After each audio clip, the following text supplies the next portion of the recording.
Bonjour à tous, on se retrouve aujourd'hui pour une nouvelle vidéo, un nouvel essai moto. Aujourd'hui on essaye la Kawasaki ER6N de 2007. Donc je tiens déjà à remercier son propriétaire de me faire confiance et de me prêter sa moto.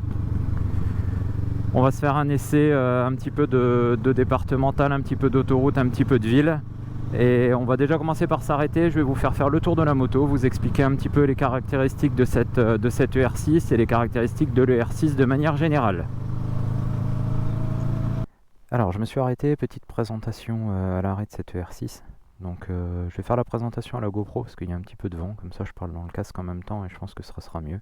Donc là on est sur une ER6 de 2007. Le ER6 elle a été produite donc de 2005 jusqu'à 2016. Là on est sur un des premiers modèles qui n'a pas l'ABS. L'ABS était proposé en option. On est sur un modèle orange, un joli orange nacré. Alors je vais m'approcher, je pense qu'avec le soleil vous allez le voir. On a une jolie teinte nacrée. Donc celle-ci a pas mal d'accessoires. On a les liserés de jantes orange. On a des petits rétroviseurs là qui ont été modifiés, mais qui sont vraiment tout petits. Une selle perso avec une assise orange. Le côté passager noir et puis un liseré orange dessus. On a un passage de roue avec des petits clignots triangulaires. Et vous retrouvez aussi un silencieux X-Seal. Voilà. Donc cette Kawa elle avait la particularité d'avoir un silencieux sous la moto. À l'époque c'était quand même assez original. C'était plutôt une bonne idée de Kawa, ça lui donnait un look vraiment sympa. Puis quand vous pensez au Kawa R5 avant, qui était quand même très basique, là on est quand même sur quelque chose qui a quand même plus de gueule.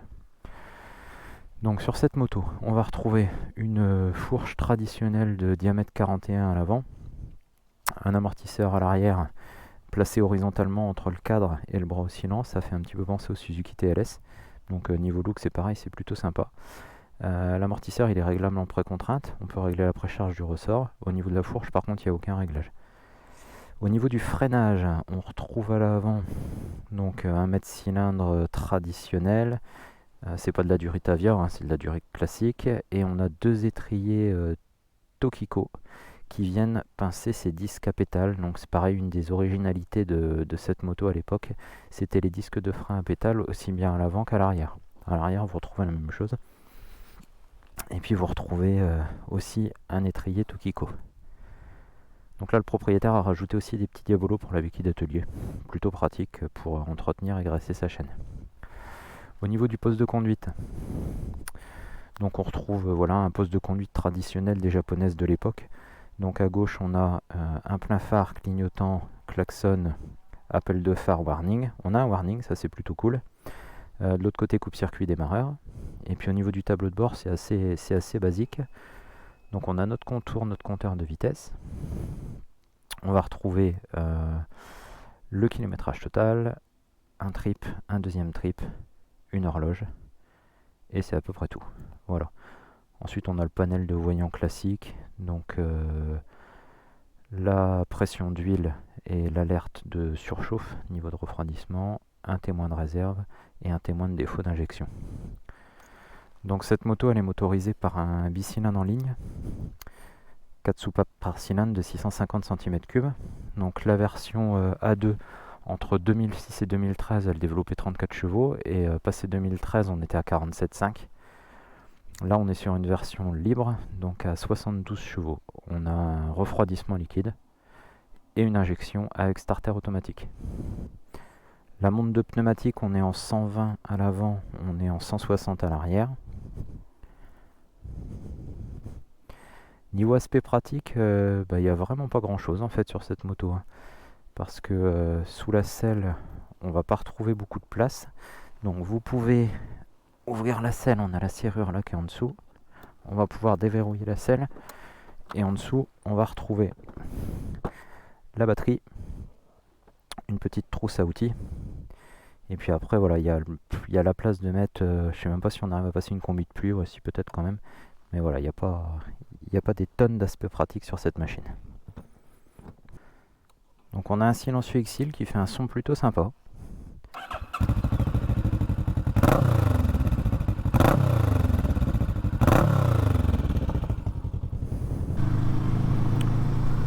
Alors on se retrouve maintenant au guidon de cette Kawasaki ER6. Donc toujours en balade dans notre jolie campagne picarde. Alors les premiers tours de roue avec cette moto sont très faciles. Elle est vraiment très facile à prendre en main. Le gabarit est très compact, la moto est très légère, très maniable. Donc on la prend vraiment très facilement en main. Ce qui choque tout de suite quand on monte dessus, c'est la finesse du réservoir. On a vraiment l'impression d'avoir les jambes ancrées, complètement ancrées dans le réservoir. Donc on fait bien corps avec la moto, c'est vraiment très agréable. Par contre la selle est très ferme. Alors sur ce modèle c'est une selle qui a été modifiée. Alors je sais pas, dites-moi en commentaire les propriétaires de R6 comment vous trouvez la selle d'origine. Par contre là je trouve vraiment que c'est super raide. J'ai l'impression d'être vraiment assis sur le plastique. Et quand on pose les jambes, on a une espèce d'arête en plastique qui vous rentre dans les cuisses. C'est pas super agréable. Alors dans les autres points qui sont pas super agréables à rouler là sur les quelques kilomètres que je viens de faire avec, c'est la position du guidon.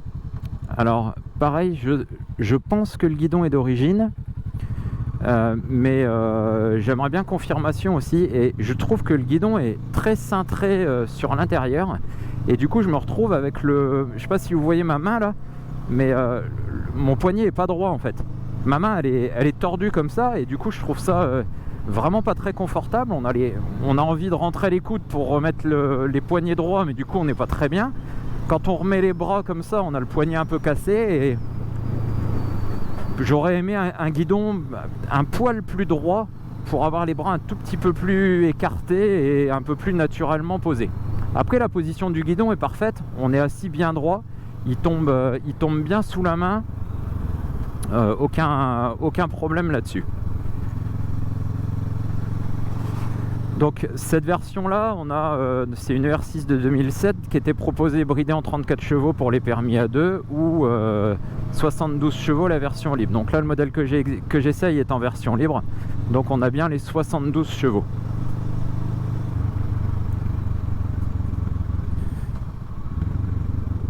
Alors c'est vraiment facile, hein. C'est vraiment très facile. Je comprends pourquoi cette moto était utilisée en auto-école. C'est vraiment extrêmement facile à prendre en main, à manier. C'est un vrai vélo. Ça se manie dans tous les sens, c'est tout léger. On verra en ville après tout à l'heure ce que ça donne, mais je pense que pour tout ce qui est manœuvre à basse vitesse et tout, on est vraiment bien. La boîte est plutôt agréable. Alors la première est très sèche.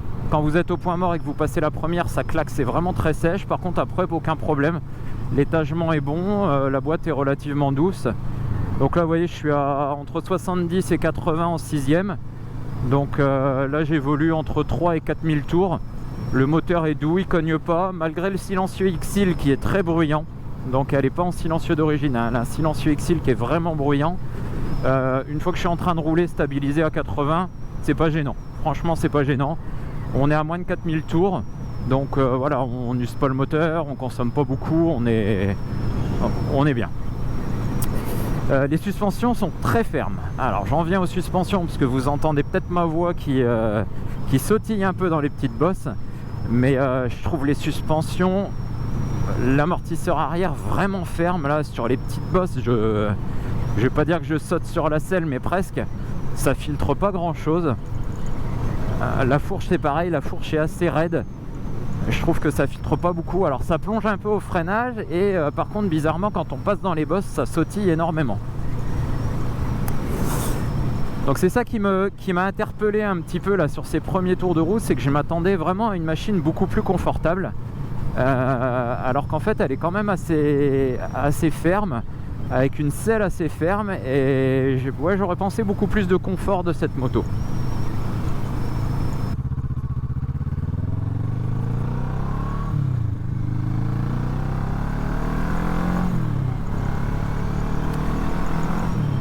Alors c'est quand même assez coupleux, c'est agréable.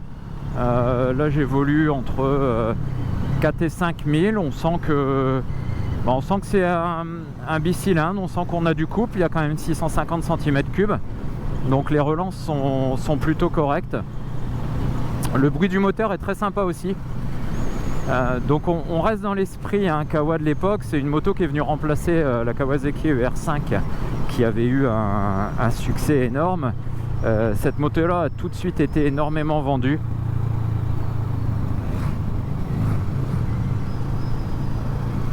Énormément utilisée en moto-école, énormément utilisée comme première moto.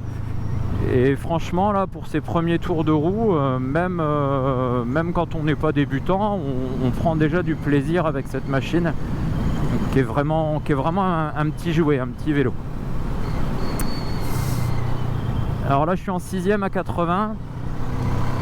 On va regarder un peu comment ça relance. Ouais, ça repart. C'est pas, voilà, c'est pas tonitruant, hein, mais ça repart sans tomber de rapport et sans rechigner.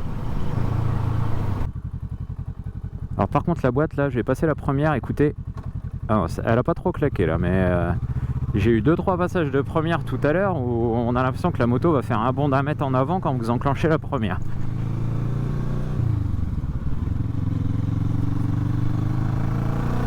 Alors on relance un petit peu.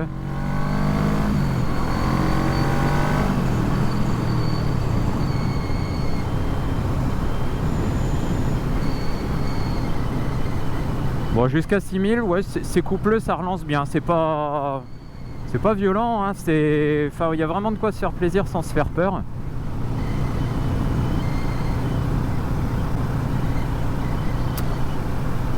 Alors je vais pas parler de la protection au vent, hein. Évidemment c'est un roadster, il n'y a pas de bulle, il n'y a rien, donc on prend tout dans la figure.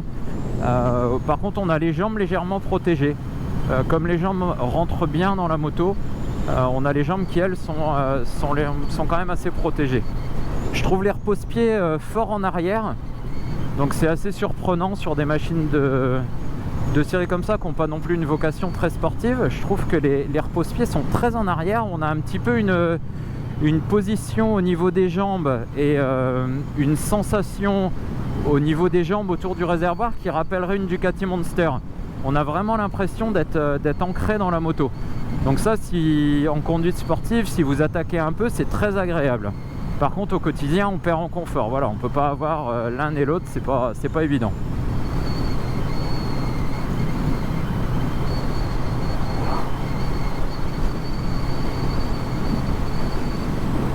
Le moteur est très discret, hein. Malgré le silencieux X-Hill, là, je roule entre 80 et 90 stabilisé. C'est vraiment très discret. C'est pas gênant du tout. Alors que quand on la met en route, je vous assure que ça gronde sacrément. Et quand on monte un petit peu dans les tours, on l'entend bien aussi.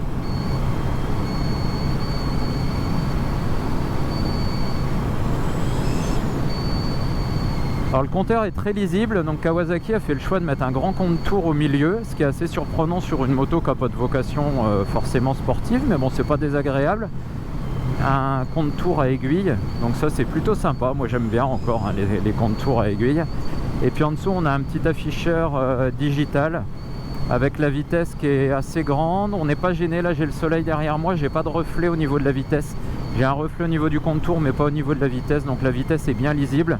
Vraiment juste un coup d'œil, vous baissez les yeux et vous avez toutes les infos nécessaires sans aucun problème.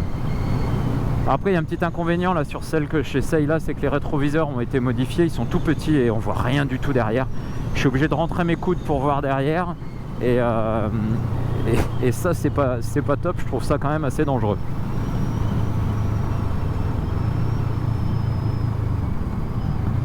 Alors on va arriver dans une petite partie ville, on va voir un peu comment se comporte cette moto en ville. Alors j'ai aucun doute sur ses qualités en ville, parce que c'est un vrai vélo cette moto, donc j'ai aucun doute qu'elle soit extrêmement agréable.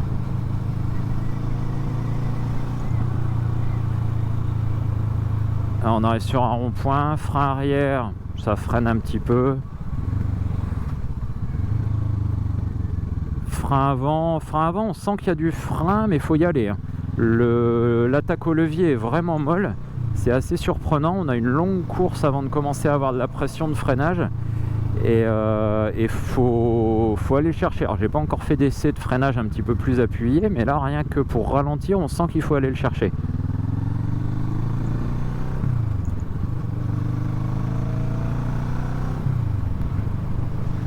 Le son du moteur est vraiment sympa, hein. Le bruit de ce petit bicylindre en ligne là, c'est vraiment sympathique.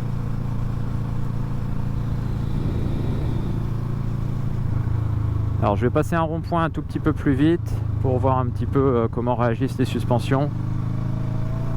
Ouais, ça absorbe, c'est ferme à l'arrière, hein, mais ça va. Autant c'était désagréable, je trouvais que ça sautillait énormément sur les petites routes tout à l'heure, que là, sur des passages de ralentisseur, ça pose pas trop de problème.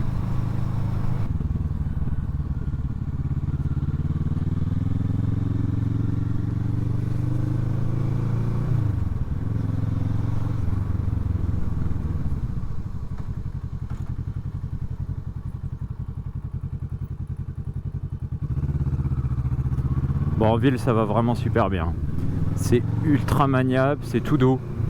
Toutes les commandes sont douces. La moto est pas très haute. On est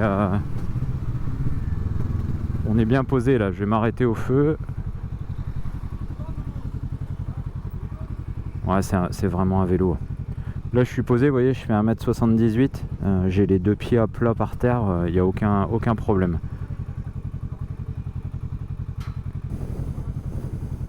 Petits travaux sur une église, ça fait plaisir. Des communes qui entretiennent leur patrimoine. Des églises qui sont si souvent en mauvais état, si souvent négligées. Ça fait plaisir de voir des communes qui investissent et qui restaurent leur patrimoine. C'est joli.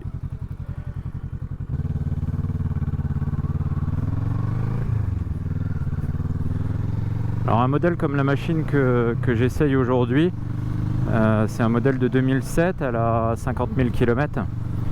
C'est des modèles qui se touchent aux alentours de 2500 € en bon état comme celle-ci. Donc voilà, ça reste abordable. C'est des motos qui sont fiables.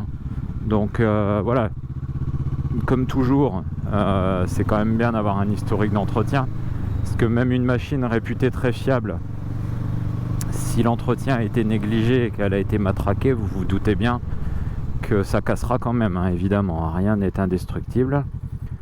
Mais voilà, c'est des motos qu'on peut toucher pour pas trop cher. Si on veut rouler petit budget ou si on débute, les jeunes qui n'ont pas encore énormément de budget, il y a vraiment de quoi se faire plaisir.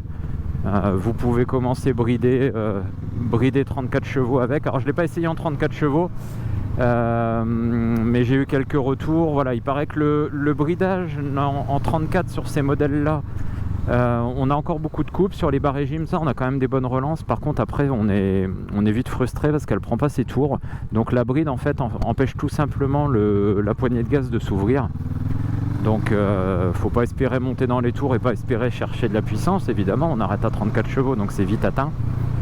Par contre on a encore du couple, hein, donc on a des bonnes relances sur les bas régimes. Mais a priori voilà, ça va bien pour débuter. Et puis après vous pouvez la débrider. Et libre à vous de continuer encore de profiter de cette moto pendant plusieurs années avec ses 72 chevaux. Bon, ça se manie tout seul, hein. C'est vraiment génial. Là, dans les petites routes comme ça, c'est un régal, c'est un vrai vélo, quoi. Je comprends vraiment, je me répète peut-être, hein, mais je comprends vraiment pourquoi il l'avait prise pour les moto-écoles, parce que pour les parcours lents, rapides, c'est vraiment super.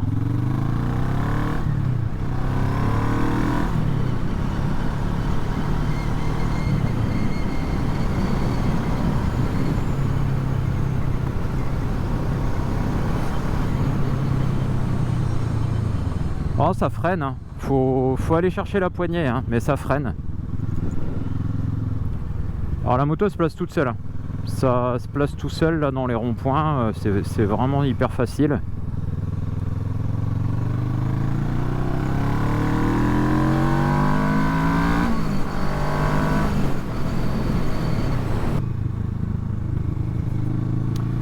Alors on va aller faire un petit tour sur l'autoroute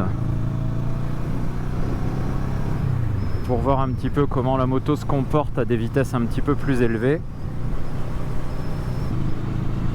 La mise sur langue est vraiment facile et c'est stable, hein. Alors là on est sur un bon revêtement, hein. Et après il y a toujours sur un revêtement moins bon, je suis pas sûr qu'on serait aussi bien. Alors on va faire une petite accélération si on peut.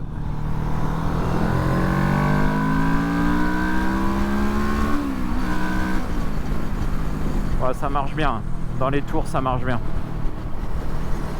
Ça pousse gentiment jusqu'à 7000 et passer 7000 la puissance arrive, ça marche vraiment bien. franchement il y a vraiment de quoi se faire plaisir. Alors par contre là je suis calé à 110 et ça vibre beaucoup, ça louvoie un petit peu, ça bouge, je la sens pas d'une stabilité extraordinaire.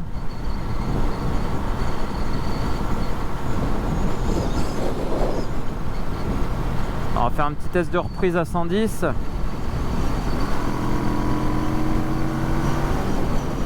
Ouais, ça repart sans broncher. Par contre, je trouve pas la moto très stable. Là, 110, je sais pas, ça fait une drôle de sensation. Je la trouve beaucoup bouger. Je la trouve beaucoup bouger. Non, je trouve qu'elle bouge beaucoup. Alors, essayez de parler correctement.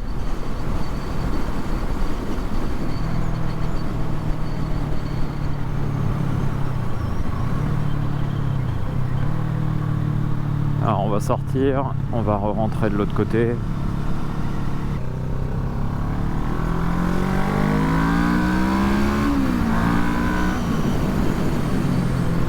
Ouais si, ça freine. Faut juste aller chercher quoi. Mais il y a du frein.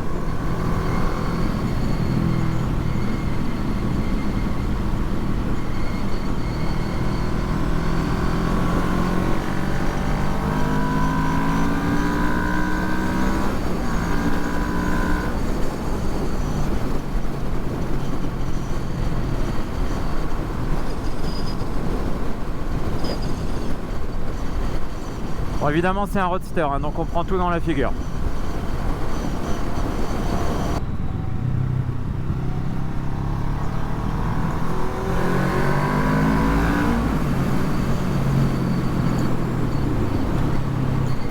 Ah, son gros défaut c'est vraiment ça, hein.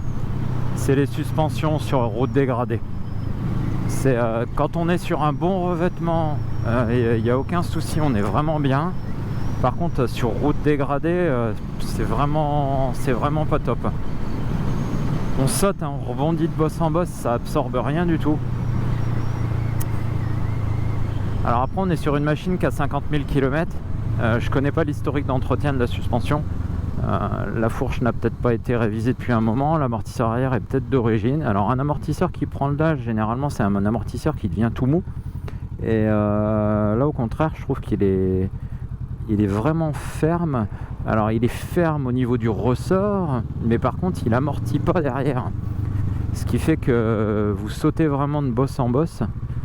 Et en termes de confort, c'est pas l'extase. Et en termes de... Merci. En termes de tenue... Dis pas merci monsieur surtout. Hein. Et en termes de... de tenue de route, c'est pas l'extase non plus. Alors là, on est revenu dans son élément, la ville. Là pour la ville, c'est vraiment génial. Ça tourne tout seul, c'est ultra confort. Alors au niveau de l'entretien, je vais pas parler de l'entretien, c'est une moto qui est pas très onéreuse. Par contre, il y a des préconisations de vidange, il me semble, qui sont tous les ans ou tous les 12 000. Cependant, c'est un moteur qui n'a que 2 litres d'huile à l'intérieur. Donc je vous déconseille vraiment grandement de faire des vidanges tous les 12 000. Un petit moteur comme ça avec seulement 2 litres d'huile, 5000 km, grand maximum. Si vous avez tendance à faire beaucoup de villes ou à accélérer fort, à monter beaucoup dans les tours, vous pouvez même réduire encore. 2 litres d'huile, c'est pas beaucoup, ça se dégrade vite, 2 litres d'huile. Donc franchement, il faut pas négliger. 2 litres, ça coûte pas très cher en huile. Faut pas tarder. Après, tout le reste, les pièces sont pas très chères. On a un jeu aux soupapes à faire tous les 40 ou 42 000 je crois. Puis après le reste c'est du classique, hein. Les pneus coûtent pas trop cher, des changements de liquide de frein tous les 2 ans, voilà. Après le reste ça reste extrêmement standard, il n'y a rien qui puisse être particulier et qui puisse coûter vraiment cher sur cette moto. C'est un modèle à injection avec un starter automatique, donc ça c'est plutôt confortable. C'est vrai que le matin, on n'a pas à galérer avec un starter. Alors maintenant, toutes les motos sont comme ça, hein, mais là, on parle, j'ai un raisonnement vis-à-vis de motos entre 15 et 20 ans. Avoir le démarrage comme ça, le starter automatique, le matin, c'est plutôt cool. Hein, quand vous avez encore des motos à carbu et que vous devez jouer du starter le matin pour le démarrage à froid, bah voilà, quand on l'appuie, on est bien content aussi. Voilà, je pense que cet essai va pouvoir toucher à sa fin. Je pense avoir fait à peu près le tour. Donc qu'est-ce qu'on retient de cette moto? On a un moteur fiable, agréable, volontaire. On a une moto avec un coût d'achat et un coût d'utilisation qui sont plutôt contenus, ce qui est plutôt agréable. En point négatif, le châssis, enfin les suspensions. Alors dites-moi en commentaire les propriétaires de R6 si vous avez le même ressenti ou si c'est parce que celle-là commence à avoir des suspensions un peu usées. Moi je trouve que sur route boostée c'est vraiment pas top. La fermeté de la selle je suis pas fan non plus. Et après je ressens ce petit louvoiement là quand on roule à 110-120 km/h sur autoroute. Je remercie encore une fois son propriétaire de m'avoir gentiment prêté sa moto. Si vous voulez aussi que votre moto se passe sur la chaîne en essai, vous pouvez me contacter via les réseaux sociaux. Donc abonnez-vous à la chaîne, likez la vidéo si elle vous plaît. Abonnez-vous aussi aux réseaux sociaux. Hein. Je suis présent sur Facebook et Instagram. J'essaye d'être actif, je poste des fois quelques photos, quelques nouvelles quand il y a des nouvelles vidéos. Et voilà, abonnez-vous. N'hésitez pas à poser des questions, n'hésitez pas à vous manifester si vous voulez proposer votre moto en essai. Et je vous dis à très bientôt. Ciao!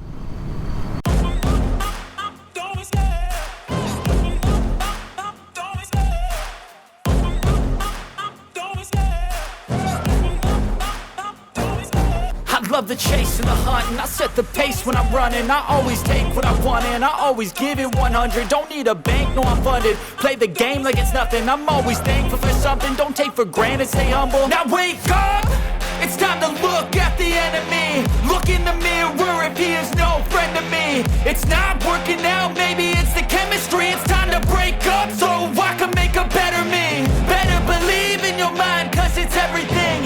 You can mold, shape,